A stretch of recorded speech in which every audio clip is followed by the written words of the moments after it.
Rapor buruk DPR salah siapa? Silakan kirimkan komentar Anda ke Twitter Kompas TV, mention @Kompas TV, hashtagnya adalah rapor DPR. Dan kemudian Anda bisa juga menyaksikan acara ini melalui live streaming kompas.tv/live.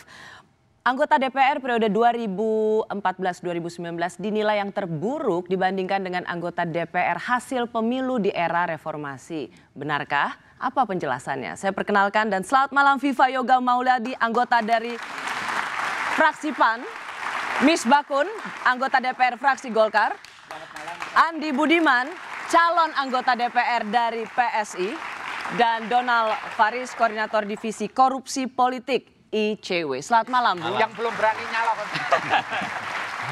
Sudah mencalonkan, sudah jadi anggota DPR, akan jadi anggota DPR. Belum Pengkritik berani. DPR. Pengkritik DPR.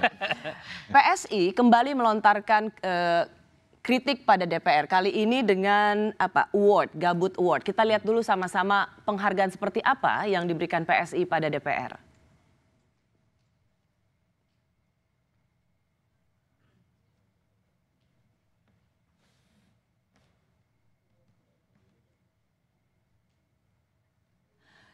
Gabut Award dari PSI pada DPR, apa maksudnya? Bung Andi Budiman.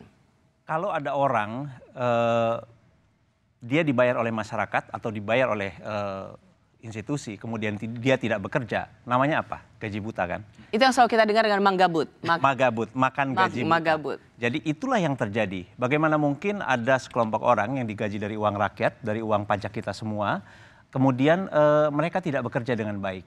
Tadi sudah disebutkan bahwa dari target misalnya, dari tahun 2015 semua target itu tidak tercapai. Jadi kalau misalnya 560 anggota dewan ini bekerja di sektor swasta, dipastikan di 3 bulan pertama mereka mungkin sudah dipecat atau bahkan paling lambat 1 tahun. Bagaimana mungkin misalnya tingkat kehadiran itu adalah 40,1% rata-rata. Jadi kalau misalnya kita rata-rata setiap bulan dari 1 bulan bekerja, rata-rata hanya masuk ke kantor 9 hari. Kalau di swasta ada orang berperilaku seperti itu, pasti sudah dipecat di minggu pertama. Udah kecatat oleh HRD ya. Betul. Kemudian, jadi gabut ini adalah makan gaji buta, itu ditujukan pada anggota DPR karena tidak menjalankan pekerjaannya padahal dia digaji oleh rakyat. Betul. Dan juga kita lihat misalnya dari segi kinerja. Di tahun 2015 dari 40 rancangan undang-undang hanya ada 4, 7,6%. Jadi kalau misalnya di kalangan swasta misalnya ada target kerja 100%, hanya 7,6%, pasti itu sudah tidak diperpanjang kontraknya. Bagaimana penjelasan untuk dari PSI kalau sebenarnya misalnya Wakil Ketua DPR Fadlizon mengatakan PSI ini hanya cari sensasi aja? Boleh dibilang cari sensasi, tapi faktanya demikian. Alasan kenapa PSI berdiri karena justru adalah bentuk kekecewaan terhadap kinerja partai-partai lama termasuk juga anggota DPR yang ada sekarang. Oke, saya ke Bung Misbakun atau Bung Yoga saja. Bagaimana? Orang biasa dikasih award itu bangga. Ada apa Pak? Yuk, Mas Viva. Terserah di antara berdua siapa yang boleh duluan menjawab. Biasanya diberikan penghargaan ada rasa bangga. Apakah penghargaan makan gaji buta bagi anggota DPR itu membanggakan atau membuat Anda introspeksi? Yang harus kita buka itu adalah perspektif pemikirannya. Menyamakan DPR sebagai lembaga tempat bekerja itu adalah kegagalan PSI memaknai kerja politik.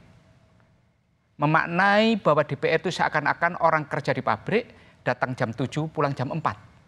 Kerja politik itu berbeda. Ada aturan yang ada di sana, ada undang-undang MD3. Indikatornya kan jelas, misalnya produk legislasi, contoh, legislasi. Tingkat kehadiran di legislasi itu bukan sebuah target yang harus dicapai, tidak. Ada pemerintah dan DPR memutuskan bahwa ada daftar undang-undang yang harus diselesaikan, yang masuk list prolegnas prioritas. Totalnya ada 200 lebih. Tetapi ada prolegnas prioritas yang di masing-masing itu dikirimkan kepada komisi-komisi. Oke, Bu, masing-masing jadi kalau begitu Anda tidak merasa bahwa kinerja dulu. DPR itu tidak bisa hanya dilihat dari produk legislasi ada dan tugas tingkat kemudian kehadiran. Rapat dengan mitra kerja. Kemudian ada fungsi penyusunan anggaran. Kemudian ada dia kerja harus ke konstituen, kunjungan kerja spesifik dan sebagainya. Lah, ini yang harus dipahamkan. Jangan kemudian menyamakan perspektif rendah seperti itu seakan-akan DPR itu kerja. Sama kemudian pembentukan undang-undang itu kan sama. Tidak bisa DPR membahas sendiri tanpa kehadiran pemerintah. Kalau pemerintahnya tidak hadir, apakah rapat itu kemudian berjalan sendiri? Kalau Ya, misalnya dalam coba tanyakan. rapat-rapat sidang Coba paripurna tanyakan misalnya berapa begini, Bung undang-undang yang Misbakun, kehadiran. kan selalu ada tanda kehadiran, tanda tangan. Ya. Kan itu kan juga untuk Pada saat yang sama, coba berapa orang yang sedang melakukan kunjungan kerja spesifik? Orang yang sedang melakukan kunjungan kerja komisi? Ketidakhadiran ada alasannya. Tidak hadir di komisi rapat paripurna 3 kali, dia dapat peringatan. Kalau begitu singkat saja dari Bung Misbakun, apa indikator kesuksesan atau keberhasilan DPR? DPR, coba hal-hal yang penting bagi negara, APBN selesai. Oke, APBN. Undang-undang yang pemerintah minta ratifikasi diselesaikan, selesai. Dalam masa-masa yang pendek, coba kunjungan kerja ke masyarakat. Buktinya banyak anggota DPR yang masih terpilih. Artinya apa? Ukuran kinerja DPR itu adalah di depan rakyatnya. Oke. Di depan para pemilihnya. Bukan di depan PSI. Itu loh, di depan rakyat Indonesia. Kalau mereka masih dicintai oleh rakyat dan pilih kembali, itu yang menentukan. Rapot DPR itu di depan rakyat pada saat dia nyoblos itu. Saya ke Bung Yoga dulu. Bung Yoga, apakah tingkat kehadiran di paripurna lalu produk legislasi yang tidak sesuai dengan target itu tidak bisa dijadikan ukuran menilai DPR? DPR punya 3 fungsi, fungsi legislasi, budgeting, dan controlling. Ya, pertama. Yang kedua, untuk fungsi legislasi, dalam Undang-Undang Dasar 45 diputuskan bahwa persetujuan undang-undang bukan hanya DPR, tetapi DPR bersama pemerintah. Persis, berarti Anda ingin Apabila- mengatakan kalau misalnya tidak tercapai target, itu juga tidak bisa disalahkan DPR. Dilihat Tetapi dulu juga dilihat RUU-nya. mitranya, yaitu pemerintah. Dilihat dulu RUU-nya, apakah RUU ini adalah usulan dari pemerintah atau inisiatif DPR. Data menunjukkan bahwa inisiatif DPR itu lebih banyak yang diputuskan melalui DPR lebih cepat dibanding inisiatif dari pemerintah. Pemerintah bukan saat ini, tetapi pemerintahan pasca reformasi hingga sekarang. Oke. Jadi problemnya adalah ketika RUU itu dibahas di DPR, terkadang, Mbak ya, terkadang terjadi ego sektoral antar kementerian sehingga menyebabkan ada masalah di dalam pembahasan. Itu problemnya. Bung Andi, Anda sebagai calon anggota DPR di pemilu ini nanti akan masuk melalui Jawa Timur berapa? Jatim 1 dari PSI. Apakah kemudian indikator itu bisa menjelaskan juga? Anda Tidak bisa diterima sama sekali. Tidak bisa Karena diterima bagaimanapun karena? di dalam pekerjaan, di dunia profesional, kita ada target. Kalau misalnya target tersebut tidak tercapai, performa kita jauh melebihi apa yang ditargetkan, kurang dari 10%, tidak ada alasan. Jadi alasan harus bertemu konstituen, pekerjaan politik dan lain sebagainya tidak bisa menutupi kegagalan fakta bahwa DPR tidak bisa memenuhi target mereka untuk menyelesaikan produk legislasi. Itu yang pertama. Belum lagi dari segi kontroversi. Ada begitu banyak blunder-blunder yang dilakukan oleh DPR yang membuat citra lembaga ini menjadi semakin terpuruk di mata publik.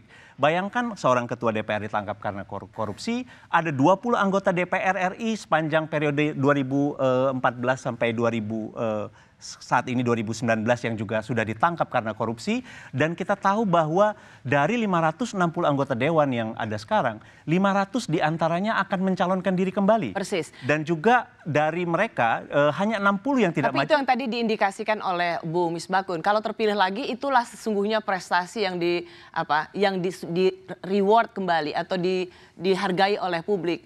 Ada 2 hal yang berbeda, karena kita tahu juga ada problem juga. Kadang-kadang informasi tidak sampai ke publik apa yang terjadi di DPR. Karena masyarakat Indonesia harus diakui literasinya belum cukup tinggi, sehingga tidak semuanya mengkonsumsi informasi yang benar misalnya. Sehingga ada orang yang tetap memilih orang-orang yang sudah padahal gagal.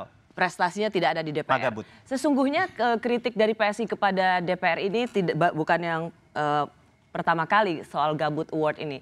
Beberapa waktu lalu, Ketum PSI Grace Natali juga sempat melontarkan pidato yang cukup keras tentang DPR. Ini dia. Bertahun-tahun kami dan jutaan orang Indonesia yang lain berharap partai politik bisa menjadi lebih baik. Penantian yang tidak kunjung datang. Apakah kita akan membiarkan politik kita dikuasai oleh para pencoleng, bro dan sis? Apakah kita akan membiarkan politik dikuasai oleh para fasis? Sejarah telah menuliskan takdir. PSI akan menjadi pengganggu kenyamanan partai-partai lama.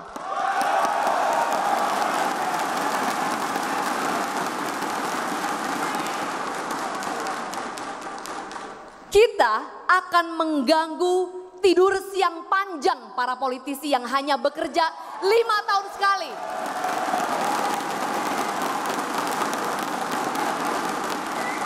Kepada kawan-kawan sesama partai nasionalis, saya ingin bertanya. Untuk apa kalian memasukkan koruptor sebagai calon anggota legislatif kalian?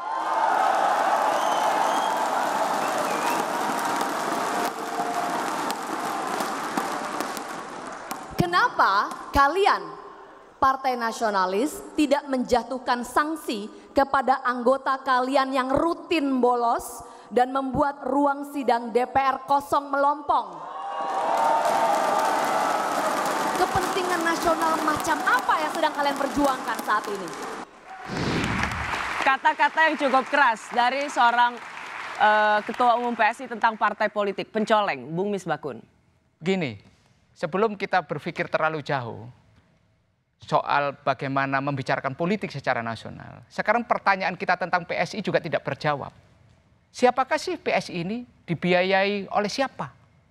Bisa menyewa begitu bagusnya kantor, mendirikan banyak kantor di mana-mana? Tapi Bung Misbakun, bukan. Anda Saya ingin menyatakan, you kill the messenger, bukannya melihat pesannya dong. Bukan. Harusnya Kalau kan dia melihat mau pesannya, berbicara jangan tentang membunuh bagaimana pembawa partai pesan. itu didirikan, jangan membicarakan orang lain, bicarakan diri Anda sendiri.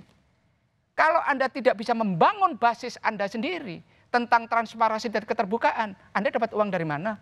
Mendirikan partai ini sampai bisa mem-PR acara ini juga seperti ini. Itu adalah pesan yang baik. Ya, pesan kalau yang menurut baik. banyak Oke, orang pesannya bagus. pesannya kan Anda harus bagus. mengakui dong pesannya Mengakui. bagus. Jadi Mengakui. jangan gini, apa yang salah dari pesannya? Tidak Kalau ada. Anda ingin Tidak membantah ada. pesan Tapi PSI bahwa sebelum gini, partai politik jangan diisi pencoleng. Sebelum membicarakan orang lain, bicarakan diri sendiri.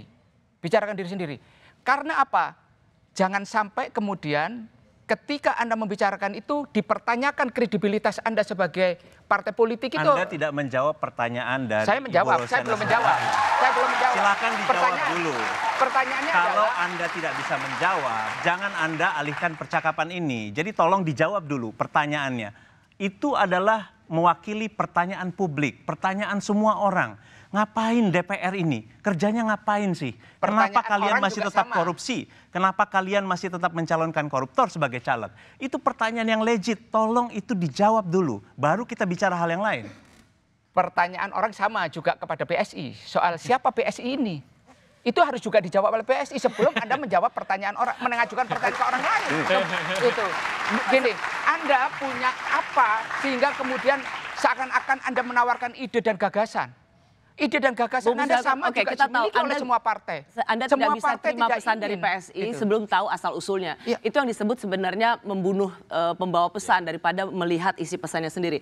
Bung Donald Faris, sebagai meskipun ini partai baru, Litbang Kompas sendiri dalam survei yang terbaru, PSI itu dianggap tidak lolos pemilu nanti. Menurut Litbang Kompas yang paling baru di bulan Maret kemarin. Tapi apakah yang dipesankan oleh Ketua Umum PSI tadi cukup mewakili perasaan banyak publik Indonesia? Pertama, kritik PSI itu kritik terhadap struktur ketatanegaraan, yaitu DPR. Bukan kritik terhadap Golkar, bukan kritik terhadap PAN. Itu adalah narasi publik sesungguhnya bahwa kritik terhadap DPR itu menjadi kritik yang masif terhadap publik. Tapi ruang koreksi itu cenderung tidak digunakan DPR secara kelembagaan. Dan kalau kita mau jujur, Mbak Rosi, ada 22 orang anggota DPR sejak 2014 sampai saat sekarang ini yang ditetapkan tersangka oleh KPK. 2 adalah pimpinan dari DPR secara kelembagaan.